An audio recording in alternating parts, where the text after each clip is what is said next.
Mesdames et messieurs, bonsoir. L'image du jour, ces élèves qui découvrent les premiers résultats du bac. Seuls ceux de la filière technologique ont pu être fixés sur leur sort. Les candidats du bac général devront attendre encore jusqu'à demain 8 h. Explication dans ce journal. La gestion de la commune de Poum sous la loupe de la Chambre territoriale des comptes. Un rapport public met en lumière une situation budgétaire dégradée et des problèmes de gestion administrative. Anomalie des dépenses de fonctionnement sur le personnel, le transport ou encore la gestion de l'eau. Henriette Tidjine Maé, maire de Poum, sera notre invitée. L'expédition Planète Revisitée livre ses premiers résultats. Une centaine de nouvelles espèces ont été découvertes mais restent à être identifiées. Le micro-endémisme des espèces calédoniennes a notamment marqué les scientifiques. Et puis on finit avec ces personnages de BD bien connus des Calédoniens. Il s'agit des frimeurs des îles, personnages qui caricaturent la vie des Nouzottes. Il revient après 6 ans d'absence. Reportage à la fin de ce journal. Enfin, les résultats du bac sont tombés. Ils sont 2122 candidats de la filière générale et technologique à avoir patienté jusqu'à 14 h aujourd'hui. Mais seuls les résultats du bac techno ont pu être dévoilés. Le reste devra encore patienter jusqu'à demain 8 h. Le vice-rectorat nous expliquera pourquoi. Mais avant ça, je vous propose de suivre les premières réactions des élèves de terminale de Jules Garnier devant le traditionnel tableau des résultats. C'est un sujet qui se passe de commentaires de Guillaume Clerc.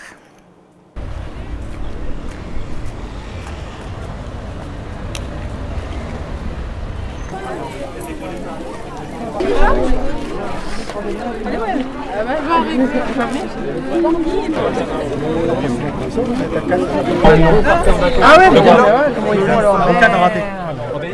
Voilà. C'est vrai Laurent. Moi j'ai eu. Faut pas déconner, bloc. Ah, ça. Ça donne le stress au début, mais après quand tu vois ton prénom, ben c'est déjà ça. Ouais, j'ai eu mon bac, puis là je suis contente. Nous on n'a pas de... Pourquoi c'est quand? Et les heures ah, c'est demain. Ben, eux c'est demain. Sinon la plupart de ma classe ils ont eu aussi, je suis contente pour eux. Ça s'est très bien passé pour la plupart de nous tous. S'il y en a qui va venir, c'est rendez-vous chez Mathieu, à Yaoundé.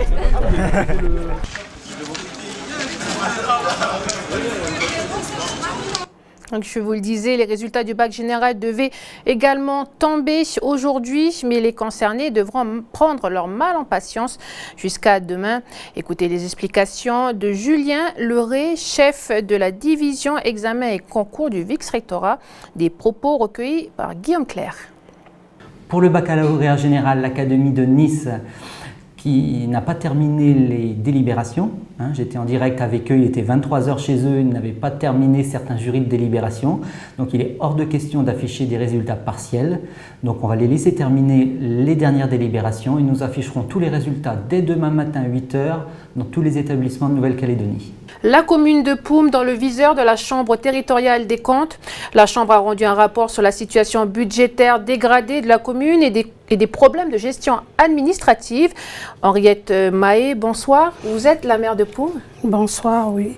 Alors la Chambre pointe des problèmes sur les dépenses de fonctionnement et notamment concernant le personnel.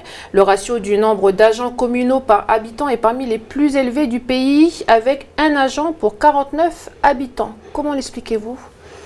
Je l'explique par la situation de la commune de Poum, notamment sa situation géographique. Elle est à l'extrême nord du pays, elle est très éloignée, elle est très étendue aussi, puisqu'elle fait 4500 km² et 460 km².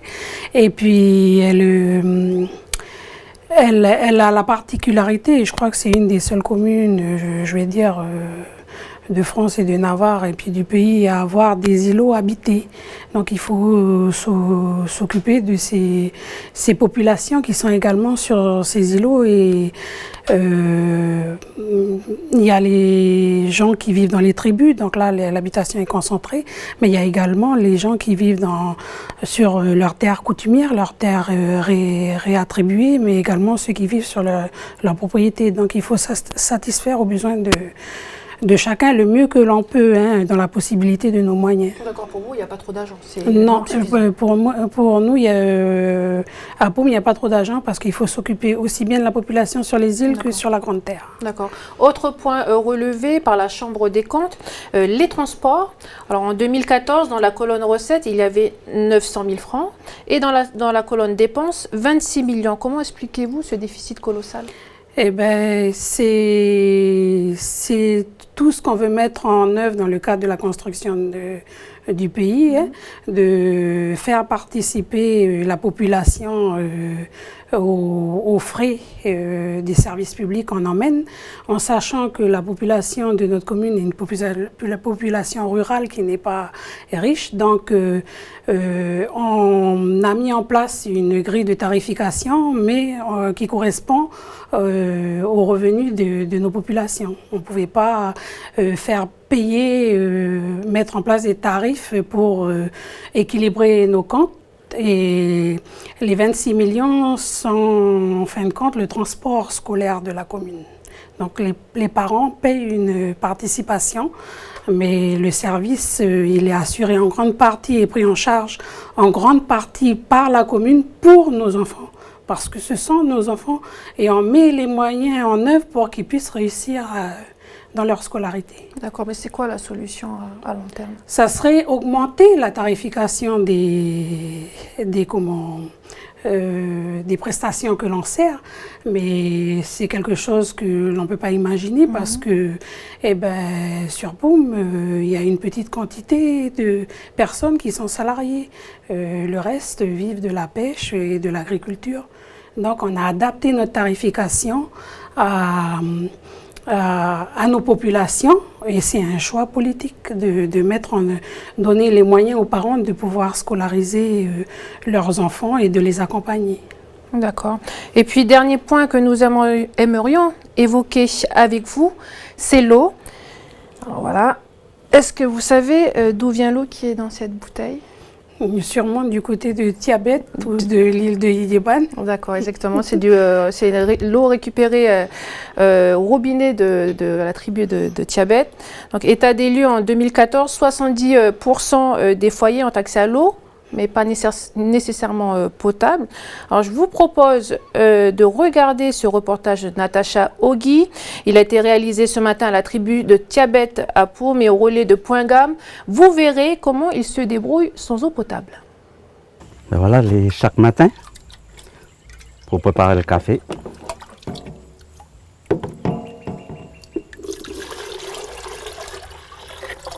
Pour chaque marmite. Voilà le système. Germain, habitant de la tribu de Tiabet, fait ce geste tous les jours. Pour lui, ces fûts sont précieux car ils contiennent l'eau de pluie qu'il consomme. Ça, c'est l'eau qui arrive par la conduite, là, depuis le forage de la commune. Ça fait 2 heures que j'ai mis l'eau dans le seau. Ben, on ne voit pas toujours le fond du seau. Puis on va comparer l'eau là avec l'eau de pluie. On a prévu l'eau de pluie, c'est pour la cuisine, pour le café. Là, on peut voir le fond là. Et comment vous faites quand la pluie elle tarde à venir? Ben, ceux qui ont les moyens, on va chercher de l'eau soit à Koumak, soit à Poum, en bouteille ou on remplit les fûts. À quelques kilomètres de là, le relais de Point-Gamme a eu quelques difficultés avec la distribution d'eau.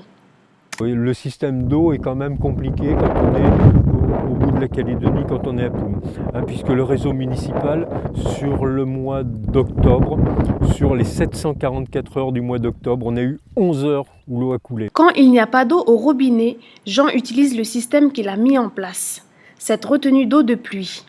Mais cette eau est impropre à la consommation, alors il ne l'utilise que pour les sanitaires.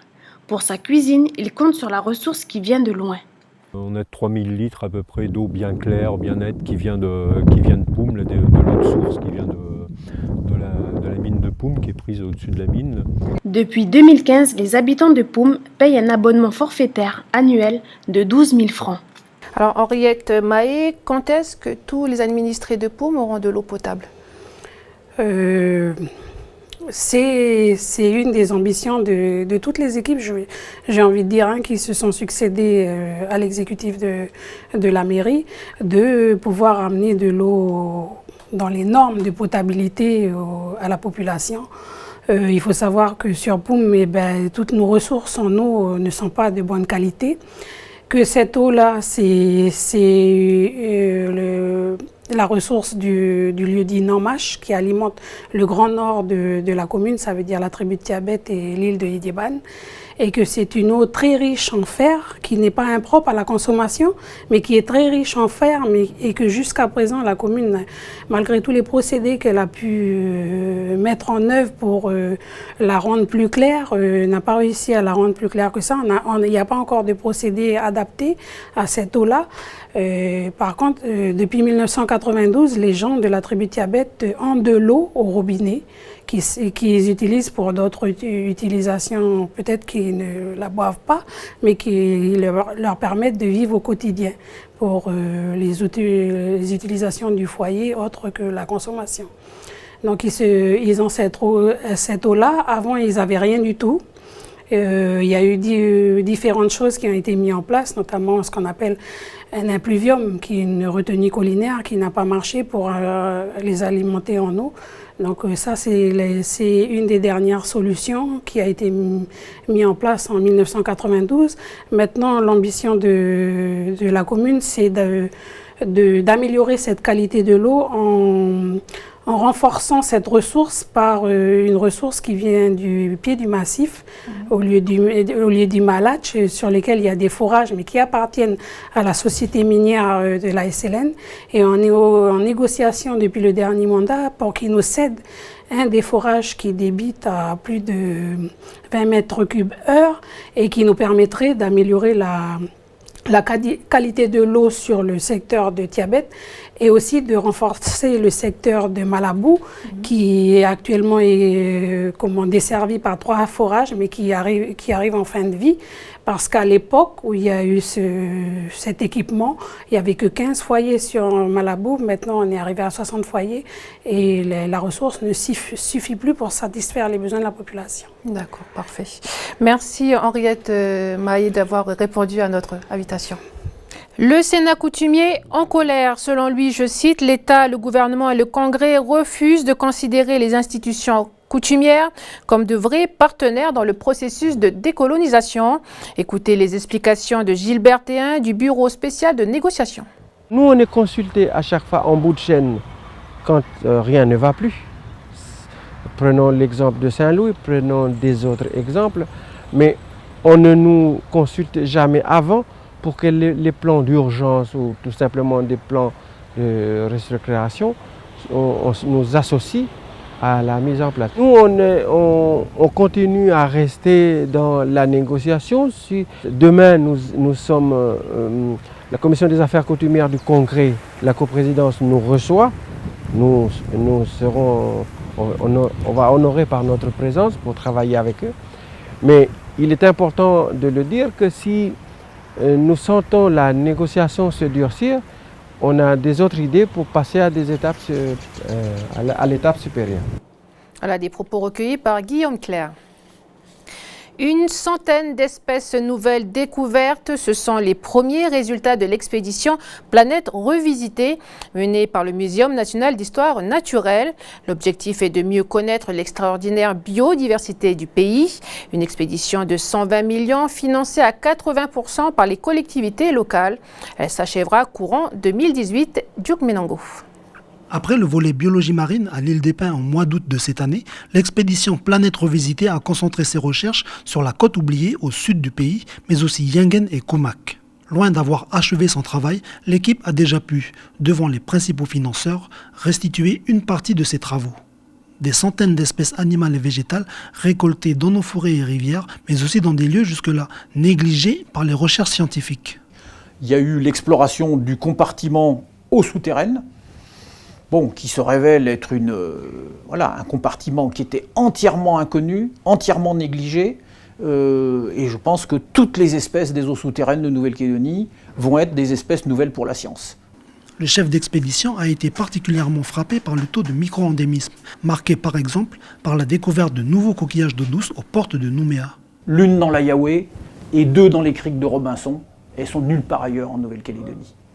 Et je dirais que pour moi, elle symbolise d'abord qu'on n'a pas terminé l'exploration de la Nouvelle-Calédonie, et pas seulement en haut du Panier ou en haut du Tchingu ou en haut des montagnes difficilement accessibles. Non, aux portes de Nouméa, des espèces inconnues, dans des environnements suburbains, dans des environnements dans lesquels les problèmes de gestion de l'espace sont des problèmes d'urbanisme, ne sont pas des problèmes de protection de la nature. Pour protéger ce patrimoine du pays, les collectivités ont signé avec le Muséum national d'histoire naturelle une convention APA, accès et partage des avantages. Et on finit avec le retour d'une BD bien connue des Calédoniens. Après 6 ans d'absence, Raymond Mathuvu et sa bande sont de retour sur l'Ansvata avec Gros 4x4, Frime et Jean Talus au grand désespoir de Simone. Et oui, vous les avez reconnus, il s'agit des Frimeurs des îles. Cette bande dessinée calédonienne qui a fait fureur de 2002 à 2009. Nico et Solo, les auteurs se sont lancés à nouveau dans cette aventure avec cet album intitulé L'appel de la voiture, inspiré comme d'habitude de la vie des Calédoniens. Océane Zobler. Vraiment, je ne vois pas ce qui te déplaît. Ta voiture est à l'ombre, non? Et en plus, on a économisé le coût des travaux. Alors, quoi? Quand tu m'as dit que j'aurais un carport pour ma voiture, je ne pensais pas à ça. Le 9e tome de Frimeurs des îles promet d'être aussi drôle et caricatural que ses prédécesseurs. Les personnages ne changent pas, mais ce nouvel album offre des sujets variés en lien avec les problématiques climatiques et économiques locales. Alors, ce qui se passe dans ce 9e tome, c'est que nos 3 compères, parce qu'il y a Raymond, Robert et Jean-Viette, évidemment, qui sont quand même 3 larrons en foire, vont découvrir du pétrole en Calédonie. Et évidemment, avec les inconvénients qui vont avec. On a tous un petit peu de Raymond et de Robert, c'est-à-dire qu'on n'a pas envie, on n'a pas tellement envie de faire d'efforts, on aimerait bien que la planète aille mieux, tout le monde a envie que ça aille mieux, on n'a pas envie de polluer l'île sur laquelle on habite, mais en même temps, on n'est pas prêt non plus à se débarrasser de son 4x4, on n'est pas prêt à faire tout un tas de concessions qu'il faudrait faire et ce qu'il est urgent de faire en fait. C'est avec plaisir que Solo et Nico, écrivains et dessinateurs, se sont remis au travail cette année avec un sentiment de première fois. On avait envie de renouer avec ce plaisir premier qui avait toujours été là.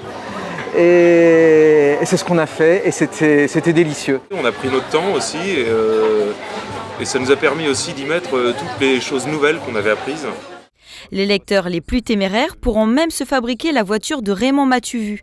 Pour ça, il leur suffira de suivre le plan de montage à la fin de l'album et d'admirer le résultat.